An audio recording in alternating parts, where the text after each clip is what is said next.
السلام عليكم ورحمة الله وبركاته. ازيكم عاملين ايه؟ يا رب تكونوا بألف خير. النهاردة هنعمل نوع من انواع الحلويات. طبعا احنا مش في رمضان، بس احنا عندنا هنا في السوبر ماركت في السعودية ممكن تلاقي الكنافة في اي وقت، لكن القطايف لا. فانا جبت الكنافة عشان نعمل حلويات. تمام. طبعا انا برحب باللي اشتركوا جديد في القناة، ولو حضرتك لسه ما اشتركتيش يا ريت تشرفينا وتشتركي، وتفعلي زر الجرس ليصلك كل جديد. النهارده احنا هنعمل كنافه، بس مش هنعملها في صينيه، احنا هنعملها في اطبق. فدي كنافه حوالي نص كيلو. انا كنت حطاها في الفريزر وطلعتها. صراحه سبتها في الطبق علشان انا عايزاها تنشف، عشان تتحمر زي الشعريه كده بالظبط. فانا سبتها في الطبق، نشفت، ما بقتش فيها الطراوه، نسبه الميه اللي بتبقى فيها زي ما هي عجينه يعني. تمام. نتوكل على الله ونبدا نشتغل، نروح عند البوتاجاز ونكمل شغلنا. هنا عند البوتاجاز، هنا في صينيه، ممكن تعمليها في طاسه زي ما يعجبك. انا معايا هنا سمنه اللي هي مازولا، هي للاكل وللحلويات لانها بطعم الزبده. تمام اهي. هاخد منها، بسم الله الرحمن الرحيم، هاخد منها حوالي معلقتين، مش مليانين قوي كده اهو. تمام. علشان احمر بيه. طبعا انت ممكن تحمري في سمنة وزيت، ممكن تحمري في سمنة بلدي وسمنة عادية اللي هي زي كده، ممكن تحمري في سمنة بلدي وزيت. بس ما انصحكش تحمريها في زبدة، لان الزبدة فيها زي الحليب شوية كده، فممكن تعمل معاكي طعم زي طعم المرطة. تمام. فمش هتبقى حلوة. تمام. خلينا كده مع بعض. بسم الله الرحمن الرحيم.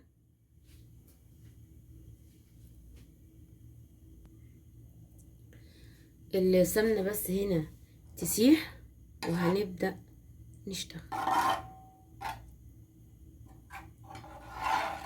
على فكرة السمنة مش شرط اساسي انك تحطي معلقتين، انتي على حسب الكمية اللي عندك اللي هتشتغلي بيها.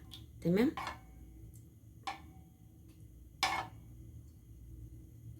ممكن تحطي زبدة لو انتي هتعمليها في الفرن، لكن لو انتي هتعمليها على البوتاجاز منصحكيش بالزبدة. تمام. السمنة هنا ساحت، هبدأ احط عليها الكنافة. طبعا انا كنت حطاها في طبق كبير هنا لان انا كنت فردها علشان تنشف يعني. ههدي النار عشان ابدأ اشتغل. بسم الله الرحمن الرحيم.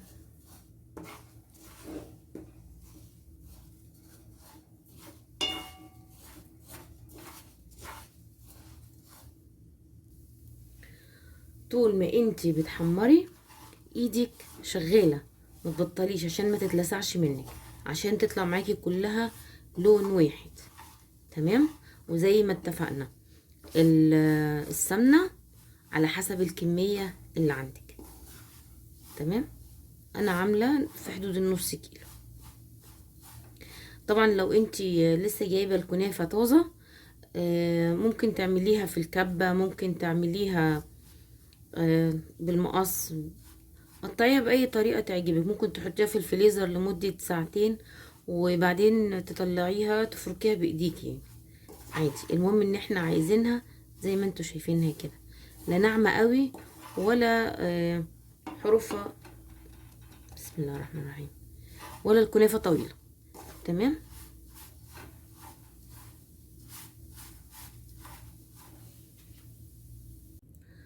وزي ما انتوا شايفين هنا بدأت تحمر. طبعا على ايد واحدة، زي ما بقلب كده بايد واحدة، ما كنتش بسعف معاها علشان كانت ممكن تلقط مني يعني او تتحرق مني، فاضطريت ان انا اشتغل بايديا الاتنين. طبعا النار وسط، دي بس بتساعد يعني، انا بقلب الاساسي هنا بس بتساعد زي ما انتوا شايفين كده عشان ما تتحرقش مني، وعلشان انا بقلبها على طول. بصوا اللون كله واحد. تمام. وهنا هي خلاص كده وصلت للون الذهبي اللي انا عايزاه. لو انت عايزه تغمقيها اكتر من كده مفيش اي مشكله، حمريها كمان شويه عادي، مفيش اي حاجه. تمام، اللون اللي انت عايزاه. المهم ان ايدك ما تسيبهاش عشان تطلع معاكي كلها لون واحد وما تتحرقش منك وما يبقاش الكنافه لون ولون، مش هتبقى حلوه يعني. تمام، خلاص كده. هنا انا هحط فنجان سكر بودرة. بسم الله الرحمن الرحيم. الفنجان ده بمعيار 3 معالق كبار. تمام، الفنجان تمام. وبرده هقلب السكر يا جماعه. هنا ما بيتحطش سكر حبيبات، لازم يكون سكر بودرة، وما بيتحطش من الاول عشان ما ينحرقش ويمرر.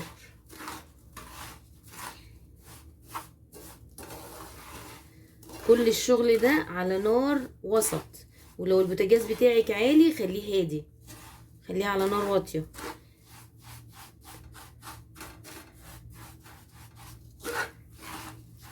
طبعا انا هقلب لحد السكر ما يدوب خالص. تمام،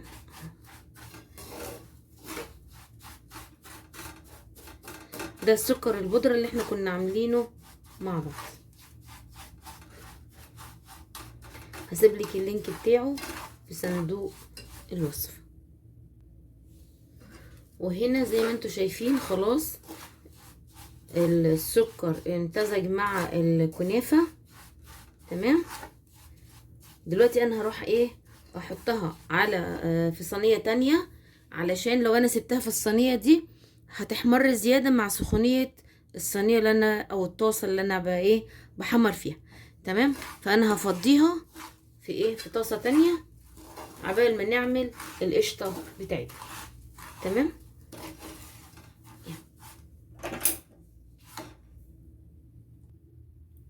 وهنا انا فضيت الكنافة في صينية علشان ما تاخدش من حرارة الصينية التانية وتحمر. تمام، هنركنها كده على جنب. على فكرة عايزة اقولك على حاجة، انت هنا ممكن تستبدلي السكر بعسل نحل او تستبدليه بشربات على حسب ما انت عايزة، بس اعملي حسابك ان القشطة فيها سكر، فلازم يكون التحلية للكنافة خفيفة. تمام،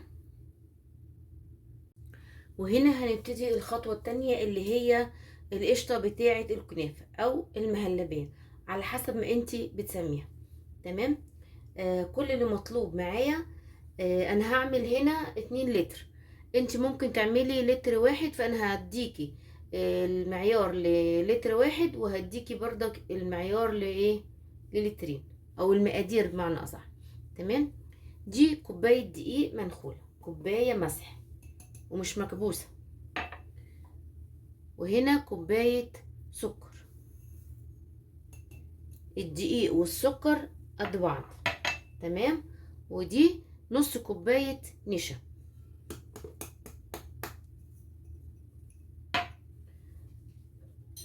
هنخلطهم مع بعض كويس جدا، النشا والدقيق والسكر. هنخلط المواد الجافة كلها مع بعض.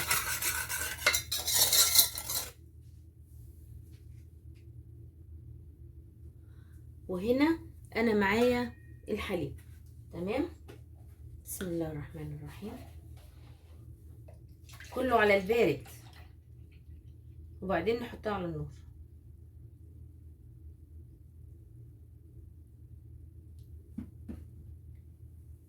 ادي اللتر الاول، لان انا عامله نص كيلو. لو انت هتعملي حليب بودره كوبايه الكوبايه ميه، لو كده لو انت هتعملي حليب بودره كوبايه الميه قد كده بتاخد 3 معالق حليب بودره. تمام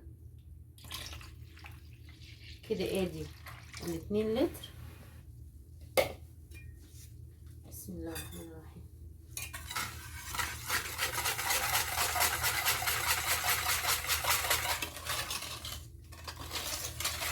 قلبي كويس علشان النشا والدقيق والسكر ما يركنش في الجنيه.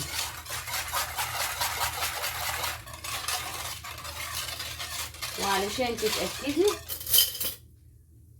تعملي بالمعلقة في الحرف هنا كده. شوفي كده لسه ايه راكد.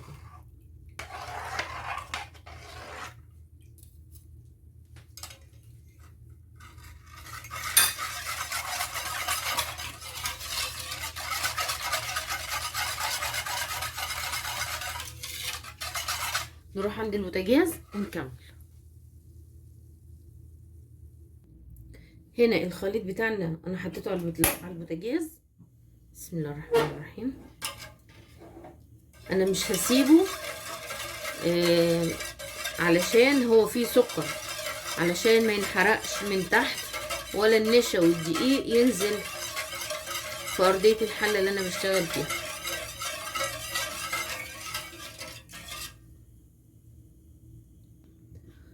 وهنا بدأت تغلي وايه هتربط يعني.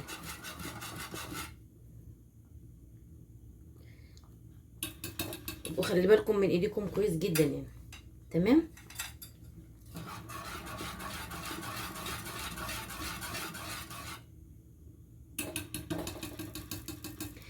لازم تسيبيها تغلي لمدة دقيقتين علشان النشا وعلشان الدقيق اللي فيها.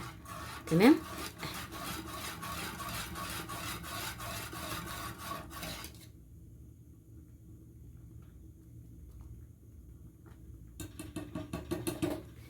كده بعد ما فات عليها دقيقتين هبدأ احط لها انا ايه ادي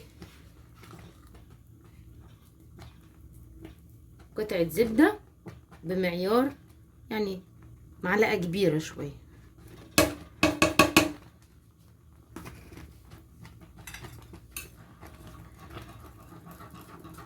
وادوبها.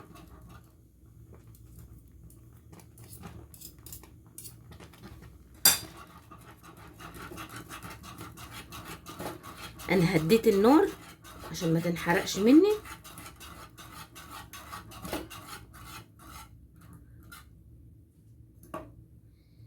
وادي علبة قشطة. لو انتي ما عندكيش زبدة مش مشكلة، حطي القشطة بس.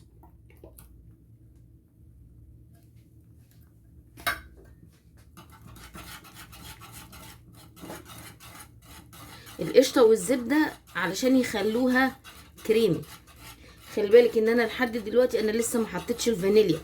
الفانيليا انا بخليها اخر حاجة علشان تتني ريحة القشطة. الفانيليا ظاهرة فيها جامد يعني. تمام.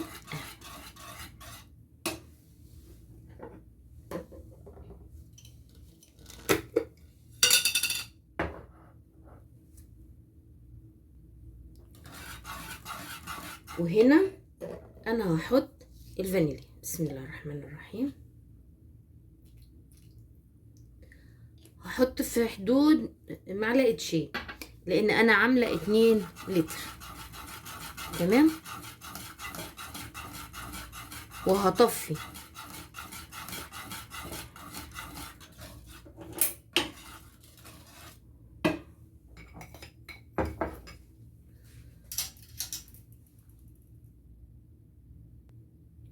الخطوة اللي جاية دي اختياري مش اجباري، بس بتخلي طعمه حلو. ده كريم جانتيه خام انا بحطه كده في الاخر. تمام.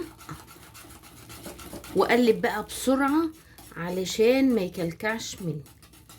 خلاص.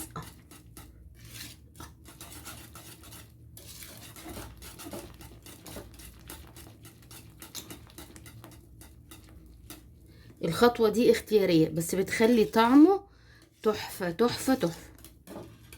بسم الله الرحمن الرحيم. بسم الله ما شاء الله، لا حول ولا قوة الا بالله. خلاص الخطوة دي انا بعملها والايه والبوتاجاز طافي. تمام.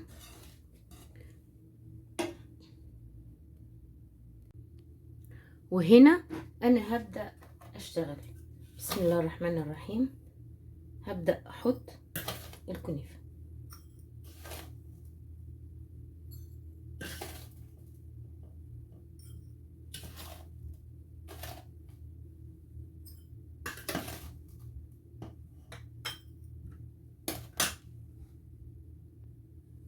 انا وزعت جزء وابدا اسويه بالايه، بالمعلقه كده.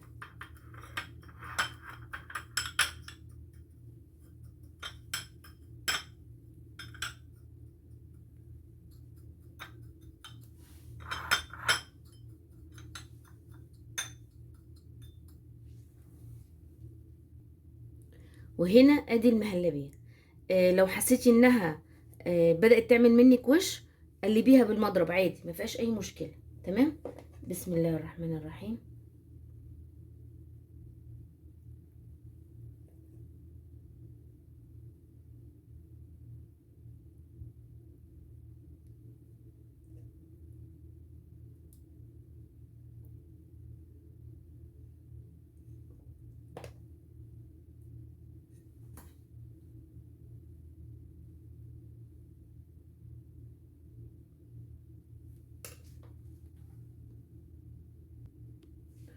وهنا انا بفردها كده.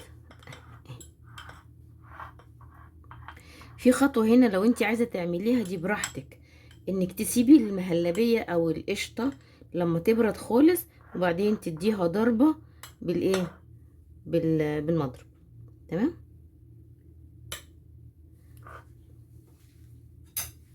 هنا هرجع احط كنافة. بسم الله الرحمن الرحيم.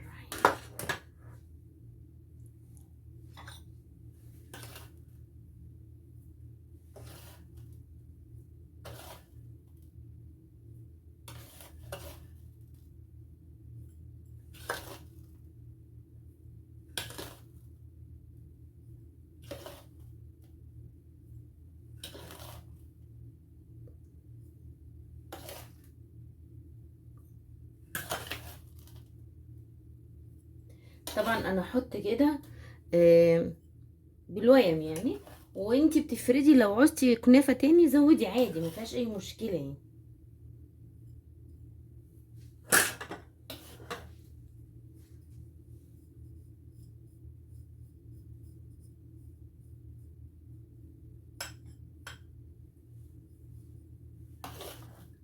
زي كده مثلا انا حطيت ولقيت الكنافة قليلة ازود.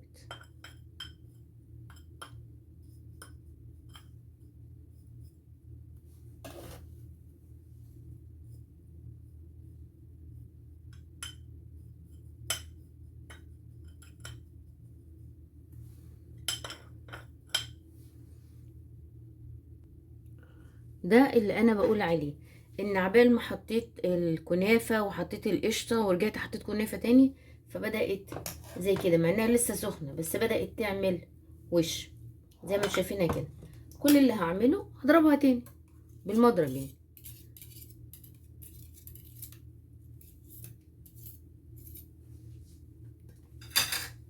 كده اهو.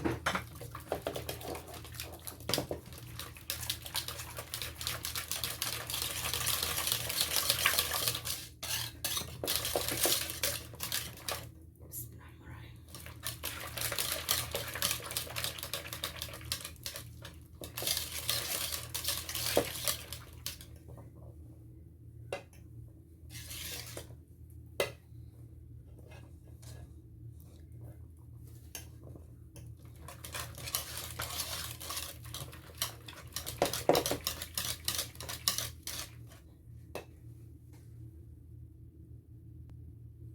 شايفين ضربتها بالمضرب رجعت ايه، طرية تاني بعد ما نشفت ومسكت. هرجع احط طبقة قشطة تاني.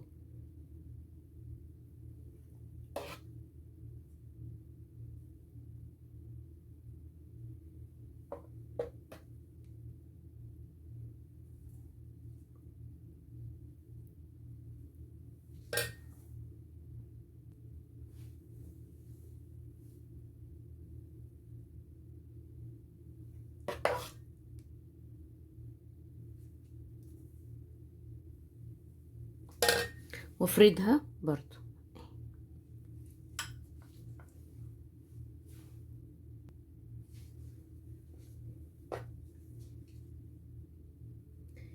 ادي القشطه،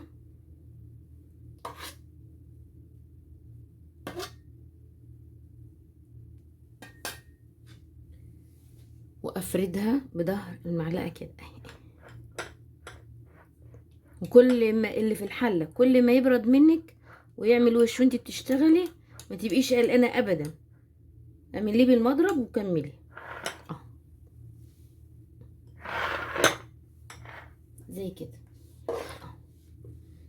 بسم الله الرحمن الرحيم.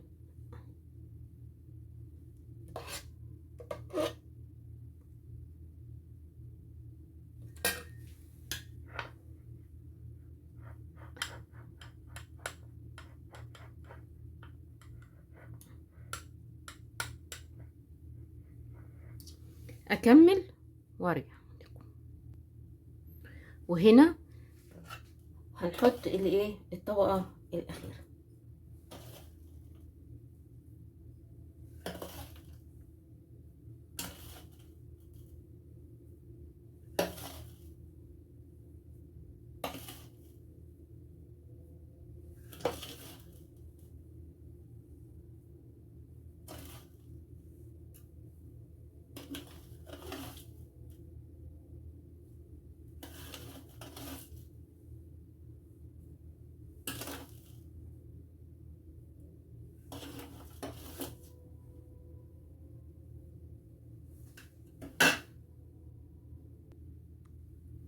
وهنا هبدأ افرد الطبقة الاخيرة.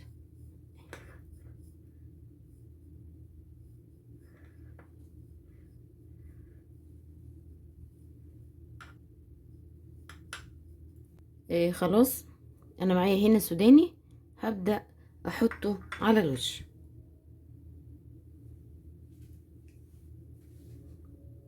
بسم الله الرحمن الرحيم.